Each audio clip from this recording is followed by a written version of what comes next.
పుష్ప 2 తర్వాత అల్లు అర్జున్ ఏ సినిమా చేస్తాడా అని ఎదురు చూసిన అభిమానులకు కొన్ని రోజుల క్రితమే సమాధానం ఇచ్చేశాడు. తమిళ దర్శకుడు అట్లీతో భారీ పాన్ ఇండియా మూవీ చేయబోతున్నట్లు అనౌన్స్మెంట్ వీడియో రిలీజ్ చేశారు. ప్రస్తుతం ప్రీ ప్రొడక్షన్ వర్క్ నడుస్తున్న నేపథ్యంలో పలు రూమర్స్ వచ్చాయి. ఇప్పుడు వాటికి చెక్ పెడుతూ మేకర్స్ నుంచి అధికారికంగా ఓ అప్డేట్ వచ్చేసింది. హీరోయిన్ ఎవరనేది ప్రకటించారు. ప్రభాస్ కల్కి సినిమాతో తెలుగు ప్రేక్షకులకు దగ్గరైన దీపికా పదుకొనేని అల్లు అర్జున్కి జోడీగా ఎంపిక చేశారు. బన్నీకి ఈమెతో పనిచేయడం తొలిసారి. కానీ దర్శకుడు అట్లీ మాత్రం తన గత చిత్రం జవాన్లో దీపికాతో కలిసి పనిచేశాడు.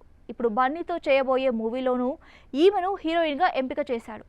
ఈ మేరకు ఓ వీడియో రిలీజ్ చేశారు. గత కొన్ని రోజుల నుంచి దీపికా పదుకొనే వార్తల్లో నిలుస్తోంది.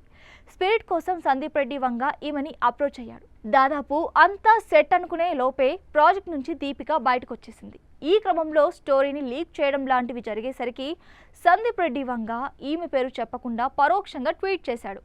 మరోవైపు 8 గంటల షిఫ్ట్ కారణంగా కల్కి 2 నుంచి కూడా ఈమె తప్పుకోనుందని రూమర్స్ వస్తున్నాయి. ఇలా కాంట్రవర్సీ పుకార్లకు కేర్ ఆఫ్ అయిన దీపిక బన్నీ అట్లీ మూవీ విషయంలో ఏం చేస్తుందో చూడాలి.